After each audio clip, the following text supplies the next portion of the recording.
Shalom. All praises, honor, and glory unto Yahweh, Ba'asham, Yahushai, Ba'asham, Achapadash.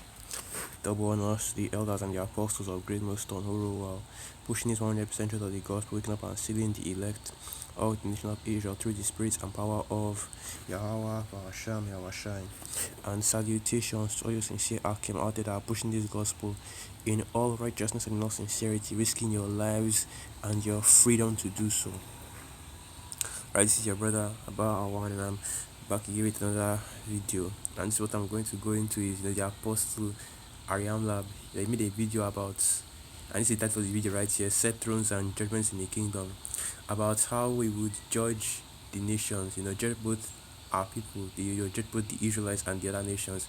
And what I actually wanted to focus on was what he was talking about. It mentioned in the video how that in the kingdom. Alright, the other nations are going to make it, of course, 100%. Everybody is going to make it into the kingdom of heaven, even Esau, Edom, alright, because here in Great Millstone, here in the truth, we know, alright, through the spirits, that there is no such thing as hell. The doctrine that the quacky Christians push, okay, there's no such thing as hell. Nobody is going to be thrown into a lake of, or rather, nobody is going to be thrown into the lake of fire permanently. But it's just going to be a one-time judgment, and they are going to come back in the kingdom, alright? And how are they going to come back? They're going to come back through the line of their people, alright? Through the line of their fathers. In other words, a good portion of the heathen will survive the destruction. Which, of course, because when we talk about the nuclear destruction on the earth, we're talking about only in places like Babylon and, the land of Israel, and maybe perhaps some other places, but majorly when we focus on the nuclear destruction, we're majorly focusing on Babylon the Great, because it is going to be destroyed by nuclear fire, completely destroyed, right? And other parts of the earth as well, But what I wanted to get was what we were talking about when we were talking about the fate of these heathen, and that's right, because we always go into this, okay. We always say that the Most High is not dealing with the other nations, and yes, that is true, of course, in terms of salvation, alright? In terms of who will be saved, right? These other nations, they have no chance at salvation, okay? They cannot receive that salvation, alright? But what the apostle is talking about right now is prophecy. However, when it comes to prophecy, okay, that's a whole nother story, alright? Because everybody is subject to the words of Yahweh Hashem Yahushai, whether they be Israelites or heathen. So in other words, everybody is subject to prophecy, everybody is under prophecy. So prophecy affects everybody. That's why the scriptures talk about how the prophets are prophets to the nations, alright, not just to our people, the Israelites. Right, but we are to deliver this message, or we are to deliver this message to all people on the earth, to every nation.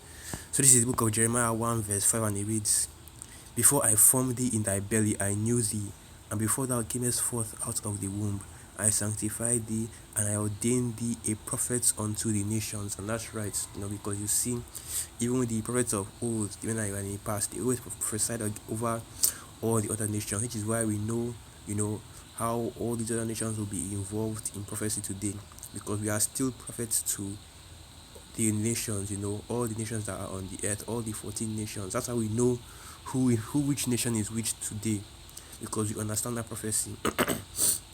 That's how we can tell you your judgments, alright? So now let me get another preset, because I'm still going to that Jeremiah 28 verse 8, it talks about the same thing. That the prophets of old, like I was saying, the prophets that have been before me, and the prophets of old prophesied against many countries of war, evil, and pestilence. And that's basically what has always been in the mouth of the prophets, and that's basically what we're coming in again, because we're coming in that same spirit, alright? The spirit of the prophets are subject unto the prophets, so we're coming in that same spirit to prophesy of war and of evil and of pestilence. But that all those prophecies are already, but that wasn't what the focus of the apostles' video was. The focus was what will happen in the kingdom, when all the war, all the evil, all the pestilence would have come to an end. Because guess what? There isn't going to be no plagues in the kingdom. There isn't going to be any war or even a sign, evil in the kingdom, because it's going to be a righteous kingdom, a righteous rule in which the Israelites, Jake will be at the top, and will be perfect in the kingdom. So these other nations will have to be perfect as well, alright? But I'm going to go into that later in the video. Just touch on that a little bit, how we will be ruling over the heathen, because guess what? that is exactly what is going to happen in the kingdom, alright. So continue on. I also get this final precept, alright, for going into how the men of the Lord, alright, the men of the highways and byways, the Hebrew Israelite prophets are prophets unto all the nations, alright, not just to our people. So Revelation 10 verse 11, and it reads, "And he said unto me, Thou must prophesy again before many peoples and nations and tongues and kings." And that's right, okay, because like I said, the spirit of the prophet is subject unto the prophets. So you prophesy, you come back again in the line of your fathers, and you continue the days of your prophesying up until in the kingdom. Alright, which is basically what the apostle was going into, how things will be in the kingdom. And that was a beautiful video to watch, very edifying, so much so that I had to do a response. And that's how that's how hard the video hits me. Alright, the fate of these other nations, because unlike what they teach in these churches, man, the Most High did not come for all people. Like I said, the Most High did not come to save everybody. Yahweh is not coming to save everybody. Okay, so there's nobody. There's no salvation for these heathen. There's no salvation for you guys or the other nation, and of course for 2/3 of our people. Right? There's nobody to save you from destruction. Why? Why do the heathen rage? And the people imagine a vain thing, and that vain thing that they imagine is that they will be saved. That's like they know that if Babylon falls, that they can come into rulership next. That they can fight against the angels. These are the kind of things that these people, the heathens specifically, are thinking that is possible, but it is not, because you already know what prophecy says, man, that once Esau goes down, the next kingdom that is coming up is Israel. Right? Because this is what is really going to happen to you heathen. It does say the Most High, it does say the Bible that at the end of the day that the Israelites will have rule over you. But we finally come full circle to that, okay? Because that's the time that we're coming into very soon. The time when the kingdom of Israel will be established, and the other nation, you heathen, will go into captivity. Because that same book of Psalms 2, where it talks about why do the heathen rage and people imagine a vain thing, it's also said there, and this was a Hawashai speaking. So let me get that. Right, the book of Psalms 2. Let me just bring it out. Alright, continue the book of Psalms. This is Psalm 7, not Psalms 2. Psalms 2. Alright. Here it is. Psalms 2, verse 8. "Ask of me, and I shall give thee the heathen for thine inheritance, and the uttermost part of the earth for thy possession. Thou shalt break them with a rod of iron, thou shalt dash them in pieces like a potter's vessel." And I also want to get another precept going into the exact same thing. I read that in Revelation, the 2nd chapter, 26 verse. So this is the book of Revelation 2, verse 26, and it reads, "And he that overcometh and keepeth my works unto the end, to him will I give power over the nations, and he shall rule them with a rod of iron. As the vessels of a potter shall they be broken to shivers, even as I received of my fathers." That's right. Because the Israelites are going to have rulership over the other nations, alright?